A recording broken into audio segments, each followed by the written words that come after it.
मान्यवर कांसीराम साहब न होते तो बहुजन महापुरुषों की राजनीति को लगभग इतिहास को भुलाया जा रहा था, और अगर वो राजनीतिक समझ न लाते तो SC ST OBC की राजनीति और उनको भागीदारी शायद ही मिलती।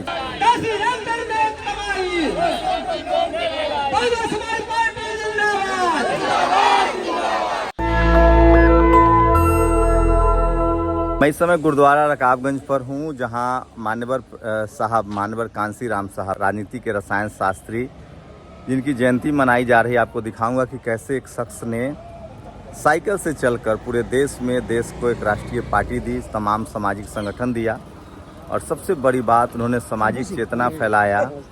और आज बाबा साहेब फूले, पेरियार, अंबेडकर, पेरियार ललई सिंह यादव, जगदेव बाबू, तमाम जो बहुजन महापुरुष हैं जिनके इतिहास को दफन करने की कोशिश की गई, राजनीति के साथ साथ उन्होंने सामाजिक चेतना भी फैला दी, जिस पर आज हर दल राजनीति कर रहा है। तस्वीरें देखिए, ये वो तमाम लोग हैं जो खुद से चलकर आ रहे हैं। कहाँ से आए हैं आप लोग? कहाँ से आए हैं आप लोग? नमोदाय। ये वो तमाम लोग हैं जो उनकी जयंती पर उनको नमन करने के लिए आ रहे हैं, खुद पैदल चलकर आते हैं। जब तक सूरज चांद रहेगा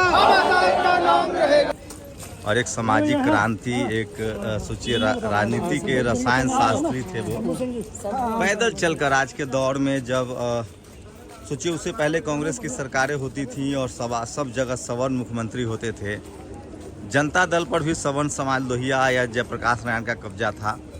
खाली से SC ST OBC की राजनीति करके मान्यवर कांसीराम साहब ने एक राजनीति खड़ी कर दी, और उसके बाद पिछड़े समाज का बोलबाला हुआ, मंडल कमीशन लागू करना पड़ा और तमाम बहुजन महापुरुषों को सम्मान मिलना पड़ा। ये तस्वीरें दिखा रहा हूँ जी। तो ये देखिए, ये तमाम किताबें भी, जय भीम, तमाम किताबें भी बिकती है। और BSP सुप्रीमो मायावती जब यूपी की मुख्यमंत्री थी तो ये बहुजन प्रेरणा केंद्र बना है, जिसकी आपको तस्वीरें दिखा रहा हूँ। और देश भर से लोग यहाँ आते हैं, उनको नमन करने के लिए आते हैं।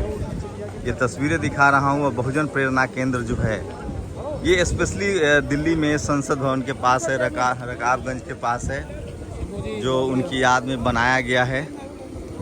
और खुद से लोग यहाँ आते हैं, नमन करते हैं लोग। आज उनकी जयंती मनाई जा रही है। सोचिए, अगर मान्यवर कांसीराम साहब किसी और समाज से होते तो आज कितनी बड़ी बात होती, लेकिन फिर भी शोषित वंचित समाज की उन्होंने लड़ाई लड़ी।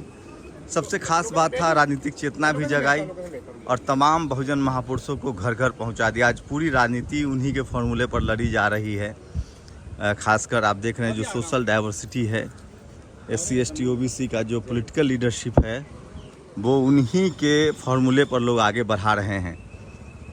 तो बाबा साहेब के काम को आगे अगर बढ़ाने का सबसे ज़्यादा क्रेडिट किसी को मिलेगा, राजनीतिक सामाजिक काम को, तो मान्यवर कांसीराम साहब को देना पड़ेगा। और उसके बाद उन्होंने जो सामाजिक चेतना फैलाई और तमाम बहुजन महापुरुष जिन्होंने अपनी ज़िंदगी गंवाई थी, चाहे जननायक कर्पूरी ठाकुर हो, जगदेव बाबू हो, पेरियार ललई सिंह यादव हो, रामस्वरूप वर्मा हो, इन सब के कामों को उन्होंने घर घर पहुंचाया और सामाजिक चेतना के साथ साथ एक राजनीतिक लड़ाई भी खड़ी कर दी। और इसलिए इनको राजनीति का रसायन शास्त्री कहा जाता है। अकेले दम पर उन्होंने बिना संसाधन के, नमस्कार, उस समय राजीव गांधी 412 सीट जीत के आए थे और अगली बार वो चुनाव हार गए थे। मंडल कमीशन की सिफारिश हो, OBC आरक्षण का मुद्दा हो, तमाम जो SC ST OBC सवर्ण समाज जिन मुद्दों पर बात नहीं करना चाहता था, वही कहते थे मनी, मीडिया और माफिया से सावधान रहे। सवर्ण समाज के पैरेलल उन्होंने राजनीति खड़ी कर दी और उसकी राजनीति में कहीं कोई SC ST OBC किसान अल्पसंख्यक थे, बामसेब बनाया, DS4 बनाया, नौकरी करते थे, उसके बाद पूरी राजनीति खड़ी कर दी। तो ऐसे थे मान्यवर कांसीराम साहब और उन्हीं की जयंती है। और मैं दिल्ली में रकाबगंज रोड पर जो मान्यवर कांसीराम साहब का प्रेरणा केंद्र है वहाँ हूँ और वहाँ से तस्वीरें दिखा रहा हूँ। खुद चलकर लोग उनको नमन करने के लिए आते हैं। तो ये तमाम तस्वीरें हैं और ये BSP का बगल में दफ्तर भी है, लेकिन BSP बनाई थी मान्यवर कांसीराम साहब ने, इसलिए उस पर भी बहुत प्रभाव है। ये देखिए तस्वीरें तमाम हैं जो आपको दिखा रहा हूँ। तो ये तस्वीरें दिखा रहा था मैं आपको दिल्ली में रकाबगंज रोड पर जो बहुजन प्रेरणा केंद्र है जो मानवर कांसीराम साहब के लिए बना है, वहाँ से तस्वीरें दिखा रहा था। अंदर की भी तस्वीरें आपको, तो ये तस्वीरें अंदर दिखा रहा हूँ और ये मानवर साहब की पूरी जीवन चित्र को घेरा गया है। ये तस्वीरें देखिए और ये तमाम तस्वीरें जो है सोशल मीडिया पर वायरल है। कैसे उनका जीवन देखिए, साइकिल से शुरुआत हुई, साइकिल से उनके जीवन की शुरुआत हुई। उसके बाद वो मानवर साहब ने फिर मायावती जी उनके संपर्क में आए जो 4 बार मुख्यमंत्री बनी। तो ये कांसीराम प्रेरणा केंद्र है जो अद्भुत है। ये मानवर कांसीराम साहब की तस्वीर है और ये जो है वो उनको पुण्यतिथि या जन्मदिन पर लोग आते हैं। तो ये तस्वीरों में सब कुछ उकेरा गया है। ये तस्वीरें दिखा रहा हूँ आपको। तो आप भी कभी दिल्ली आए, बहुजन प्रेरणा केंद्र पर जरूर आए। तस्वीरें दिखा रहा हूँ आपको, मानवर कांसीराम साहब के याद में बनाया गया है और तमाम तरह से बीएसपी सुप्रीमो मायावती ने उनकी विरासत को सहेजने की कोशिश की है। देखिए बाबा साहब का तस्वीर है, मायावती जी हैं, मानवर कांसीराम साहब हैं। तो ये बहुजन प्रेरणा केंद्र है, शानदार जगह बनी हुई है। बहन जी जब मुख्यमंत्री बनी तो इन्होंने उनको बनाया।